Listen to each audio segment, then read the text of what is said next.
Baik, di sini saya akan menjelaskan tentang hakikat pendidikan Islam. Nah, dalam kajian pemikiran Islam terdapat perbedaan dalam memahami mana pendidikan Islam. Nah, hubungan antara pendidikan dan Islam itu masih diwarnai dengan perdebatan. Nah, meskipun memiliki perbedaan dan masih banyaknya perdebatan, namun keduanya itu memiliki hubungan yang sangat terikat. Contohnya seperti dua sisi mata uang. Nah, sejak awal keduanya itu memiliki hubungan yang filosofis, yang mendasar, baik itu secara ontologis, epistemologis, maupun aksisiologis. Nah, terus mengapa sih Islam dan pendidikan itu memiliki hubungan filosofis? Yang pertama tadi ada ontologis. Jadi Islam itu mengajarkan bahwa manusia itu diciptakan untuk mencari ilmu sebagai bagian dari tugasnya di dunia. Yang kedua, hubungan epistemologis. Nah, jadi sumber ilmu dalam Islam itu berasal dari wahyu, dari akal, dan juga pengalaman yang dimana menjadi dasar sistem pendidikan Islam. Yang ketiga itu memiliki hubungan aksiologis. Nah, jadi pendidikan dalam Islam itu bertujuan gitu untuk membentuk manusia yang berakhlak mulia dan juga bermanfaat bagi masyarakat sesuai dengan nilai-nilai Islam. Pengertian pendidikan Islam di sini yang pertama itu merupakan suatu upaya atau proses yang dilakukan secara sadar dan juga terencana. Dengan itu dapat membantu peserta didik melalui pembinaan, asuhan, bimbingan, dan juga mengembangkan potensi mereka secara optimal. Nah, agar mereka itu memahami, menghayati, dan juga mengamalkan ajaran Islam sebagai keyakinan dalam pandangan hidup mereka, supaya mereka itu memiliki keselamatan di dunia dan juga di akhirat.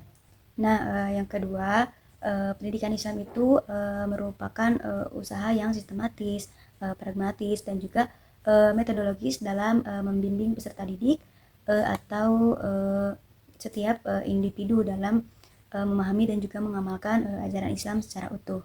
Maksud dari sistematis itu, jadi pendidikan Islam itu adalah suatu sistem pembelajaran yang terstruktur dengan tujuan membentuk manusia yang beriman, berakhlak mulia, dan juga berilmu berdasarkan ajaran Islam yang bersumber dari Al-Quran dan juga hadis. Nah, yang kedua itu secara pragmatis. Nah, jadi pendidikan Islam itu adalah proses pembelajaran yang dimana menekankan pada manfaat praktis dalam kehidupan sehari-hari. Nah, sehingga dengan itu peserta didik itu dapat mengamalkan di kehidupan sehari-harinya. Yang ketiga itu secara metodologis. Nah, jadi pendidikan Islam itu adalah suatu proses pembelajaran yang dimana menggunakan metode-metode tertentu seperti misalkan ceramah, diskusi, atau misalkan praktek lainnya. Nah, itu gunanya untuk mencapai tujuan pendidikan dengan prinsip-prinsip Islam. Yang ketiga, pendidikan Islam itu merupakan segala upaya pembinaan dan juga pengembangan potensi peserta didik. Nah, untuk diarahkan mengikuti jalan Islami. Nah, mungkin dengan diarahkannya mengikuti jalan Islami itu akan membantu peserta didik untuk mencapai kebahagiaan di dunia maupun di akhirat. Adapun menurut Fadil Al-Jamali yang dikutip oleh Mujahidin Arifin, pendidikan Islam itu adalah proses yang mengarahkan manusia pada kehidupan yang baik dan juga dapat mengangkat derajat kemanusiaannya itu sesuai dengan kemampuan dasar dan juga kemampuan ajarnya. Nah, dari beberapa pengertian di atas bisa disimpulkan bahwa pendidikan Islam itu merupakan usaha gitu untuk membina dan mengembangkan pribadi manusia baik dari aspek rohania, jasmania, dan juga lainnya. Nah, oleh karena itu pendidikan Islam adalah proses kematangan dan perkembangan atau pertumbuhan yang dapat tercapai bila mana berlangsung melalui proses demi proses kemudian menuju arah tujuan yang transformatif dan juga inovatif. Kendala dan tantangan bagi pendidikan Islam. Menurut Sarjito Marwan, dalam berbagai kesempatan diskusi, seminar, lokakarya, dan lain-lain, itu telah sering dikemukakan kelemahan dan juga kendala yang dihadapi dalam pelaksanaan pendidikan agama di sekolah-sekolah umum.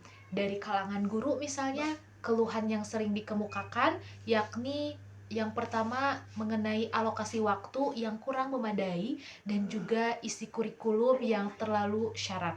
Di samping itu, sarana dan juga lingkungan sekolah sering tidak menunjang pelaksanaan pendidikan agama, serta dari pihak orang tua yang paling penting itu kurang memperlihatkan kerjasama mereka. Mereka hanya menuntut anaknya menjadi orang yang berpengetahuan luas dan juga berakhlak mulia, taat melaksanakan agama, sementara mereka sendiri itu tidak mau memberi dukungan dan juga contoh. Bagaimana seorang anak akan menjadi manusia atau generasi berbudi pekerti luhur dan juga taat melaksanakan perintah-perintah agama seperti halnya sholat, puasa, dan lain sebagainya, kalau orang tua di rumahnya itu tidak pernah melakukan sholat dan juga puasa.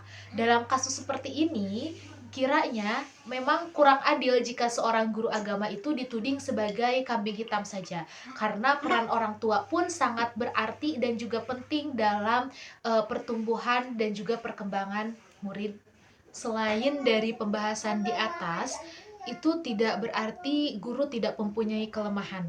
Banyak kekurangan dan juga kelemahan dari pihak guru agama.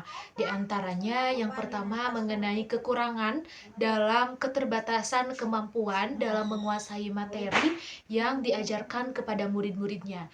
Dan misalkan jika muncul isu-isu yang mempertentangkan nilai-nilai dasar agama dengan penemuan-penemuan baru dari kemajuan ilmu pengetahuan dan juga teknologi, guru-guru itu tidak cukup mampu memberikan penjelasan yang memadai. Sebagian guru agama nampaknya memang tidak cukup mempunyai pengetahuan yang komprehensif untuk menjawab mengenai persoalan-persoalan tersebut. Kelemahan lain pada umumnya, guru-guru agama memang kurang mampu atau tidak dengan sungguh-sungguh untuk mengembangkan metodologi yang tepat untuk mata pelajaran pendidikan agama. Nah, guru-guru agama tersebut dari selain kurang mendalami materi yang diajarkan, juga seringkali mengajar tanpa memperhatikan didaktik atau metodik dan juga psikologi anak. Kiranya memang perlu kita sadari bahwa merebaknya kenakalan remaja, perkelahian antar pelajar, terutama memang terjadi di kota-kota besar, seperti halnya pada zaman-zaman sekarang muncul kasus-kasus bullying dan juga premanisme, itu merupakan tantangan bagi para pendidik, tokoh masyarakat, guru agama, dan juga kita semua tentunya. Tetapi, kita juga ingin menegaskan bahwa dalam menghadapi kasus-kasus kejahatan tersebut, kita tidak sepantasnya untuk mempersalahkan guru agama begitu saja. Karena guru agama itu tidak dapat dipersalahkan secara pukul rata lantaran ada kejahatan, banyak faktor lain yang memang lebih dominan dalam pembentukan perilaku dan watak mereka. Karena itu, kita menolak kalau ada pihak yang menilai bahwa semakin merebaknya kejahatan dan kenakalan remaja, itu merupakan indikator kuat terhadap kegagalan pendidikan agama di sekolah-sekolah. Tapi perlu kita ketahui teman-teman semua, penghayatan dan juga pengamalan keagamaan umat Islam dalam masa 2 atau 3 dekade terakhir ini jauh lebih maju berkembang pesat dan juga semarak mantap dibandingkan dengan masa sebelumnya atau di masa Orde Lama. Nah, betapapun memang masih ada kekurangan dan hambatan dalam program pendidikan agama itu, telah memberikan hasil dan juga dampak positif bagi peningkatan kualitas keimanan dan juga ketakwaan generasi muda dan umat Islam di Indonesia. Kesadaran masyarakat untuk menanamkan keimanan dan juga ketakwaan sedini mungkin kepada anak-anak didik kita itu makin tumbuh dan juga merata. Hal tersebut itu dapat dilihat dari semakin maraknya kegiatan pendidikan agama melalui media massa, seperti halnya muncul pengajian-pengajian, majelis taklim, madrasah diniyah, pesantren kilat, lalu ada juga taman pendidikan Al-Quran, dan masih banyak lainnya yang berhubungan tentang pendidikan agama Islam. Nah, gerakan masyarakat dalam kegiatan pendidikan agama tersebut itu perlu didorong lebih luas dan juga meningkat lagi. Dan segala kekurangan dan hambatan yang ada seharusnya kita tanggulangi dan kita carikan jalan keluarnya secara bersama-sama. Jadi tidak perlu khawatir, meskipun ada tantangan dan juga hambatan, kita harus tetap berjuang untuk memajukan pendidikan agama Islam. Di sini saya akan mempresentasikan materi ketiga, yaitu tentang faktor-faktor yang mempengaruhi keberhasilan pendidikan Islam. Seorang guru pastinya menginginkan dirinya berhasil dalam mendidik seorang murid. Rasanya mustahil jika setiap guru tidak ingin berhasil dalam mengajar. Apabila guru itu hadir ke dalam dunia pendidikan berdasarkan kemauannya sendiri, pasti merasa sedih atas kegagalan mendidik dan membina anak didiknya.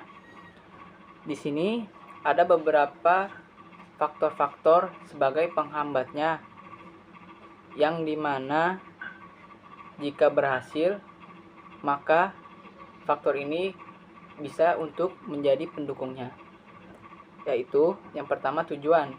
Tujuan adalah acuan sekaligus sebagai sasaran yang akan dicapai dalam kegiatan belajar mengajar. Kepastian dari perjalanan tujuan ini itu melalui proses belajar mengajar terpacu dan jelas tidaknya dari perumusan tujuan pengajaran. Yang kedua, guru. Guru merupakan tenaga pendidik yang memberikan sejumlah ilmu pengetahuan kepada anak didik di sekolah. Guru merupakan orang yang berpengalaman atau ahli dalam bidang profesinya. Dengan keilmuan yang dimilikinya, anak didik menjadi orang yang cerdas melalui latar belakang pendidik dan pengalaman mengajarnya. Yang ketiga, anak didik. Anak didik ialah orang yang dengan sengaja datang ke sekolah. Orang tuanya yang memasukkannya untuk dididik agar menjadi orang yang berilmu pengetahuan. Kepercayaan orang tua bahwa anak diterima oleh guru dengan tulus dan ikhlas, maka jadilah guru sebagai pengemban tanggung jawab. Yang keempat, kegiatan pengajaran. Nah, pola umum kegiatan pengajaran ini terjadi antara guru dengan anak didik dengan bahan sebagai perantaranya. Guru yang mengajar anak didik. Oleh karena itu, guru adalah orang yang menciptakan lingkungan belajar bagi anak didik. Gaya mengajar guru berperan penting dalam mempengaruhi gaya belajar anak didik tersebut. Yang kelima, bahan dan alat evaluasi. Bahan evaluasi adalah suatu bahan yang terdapat di dalam pelajaran yang sudah dipelajari oleh anak didik guna kepentingan ulang nanti. Bila tiba masa ulangan, semua bahan yang telah diprogram dan harus selesai dalam jangka waktu tertentu dijadikan sebagai bahan untuk pembuatan item-item soal evaluasi. Yang keenam, suasana evaluasi. Selain faktor tujuan guru, kegiatan pengajaran ini itu harus menggunakan bahan atau suasana alat evaluasi. Beberapa faktornya yaitu sangat mempengaruhi keberhasilan belajar mengajar, seperti teknik-teknik mengajar, teknik-teknik pendidikannya, dan lain-lain. Mungkin cukup sekian dari saya atas pemaparan materinya. Akan menjelaskan tentang konsep pendidikan Islam yang ideal menurut Al-Ghazali. Yang pertama adalah peran pendidikan, di mana pendidikan Islam itu merupakan pendidikan yang berkesadaran dan bertujuan. Allah telah menyusun dasaran pendidikan yang jelas bagi seluruh manusia melalui syariat Islam. Konsep pendidikan Islam juga menjadi pertama pendidikan yang kegiatannya itu sudah memiliki tujuan, sasaran, dan target yang jelas. Al-Ghazali termasuk kepada kelompok sufistik yang banyak menaruh perhatian besar terhadap pendidikan. Karena pendidikanlah yang banyak menentukan corak kehidupan suatu bangsa dan pemikirannya. Al-Ghazali juga dalam masalah pendidikan lebih cenderung berpaham empirisme. Hal ini antara lain disebabkan karena ia sangat menekankan pengaruh pendidikan terhadap anak didik. Beliau juga menyatakan bahwa pentingnya pendidikan ini didasarkan oleh pengalaman hidup Al-Ghazali sendiri, yaitu sebagai seorang yang tumbuh menjadi ulama besar yang menguasai berbagai ilmu pengetahuan yang disebabkan oleh pendidikan. Selanjutnya adalah tujuan pendidikan Islam. Tujuan pendidikan Islam menurut Al-Ghazali adalah bertakarub kepada Sang Khalik. Dan manusia yang paling sempurna dalam pandangannya adalah manusia yang selalu mendekatkan diri kepada Allah. Nah, tujuan ini menjadi dampak bernuansa religius dan moral tanpa mengabaikan masalah duniawi. Tujuan pendidikan juga bertujuan pembentukan insan paripurna baik di dunia maupun di akhirat. Rumusan tujuan pendidikan itu juga sejalan dengan firman Allah Subhanahu wa taala tentang tujuan penciptaan manusia, yaitu tidakkah aku jadikan jin dan manusia melainkan agar beribadah kepadaku. Terdapat pada surat Az-Zariyat ayat 56. Rumusan tersebut menurut Al-Ghazali adalah pendidikan yang demikian itu juga karena memandang dunia ini merupakan hal pokok, tidak abadi dan akan rusak. Sedangkan maut akan dapat menuntut kenikmatannya setiap saat, di mana dunia hanyalah tempat lewat manusia sementara dan tidak kekal. Sedangkan akhirat adalah suatu yang kekal dan manusia senantiasa mengintai setiap saat. Lebih lanjut lagi, Al-Ghazali ini mengatakan bahwa orang akal sehat adalah orang yang menggunakan dunia untuk tujuan akhirat, sehingga orang tersebut derajatnya itu lebih tinggi di sisi Allah dan lebih luas kebahagiaannya di akhirat. Konsep seperti itulah yang menunjukkan bahwa tujuan pendidikan Al-Ghazali tidak sama sekali menistakan dunia, melainkan dunia ini. Nah, Al-Ghazali sendiri berisyaratkan yaitu sungguhnya al-akhir itu lebih baik bagimu daripada kehidupan dunia. Quran Surah Duha. Demikianlah yang saya sampaikan.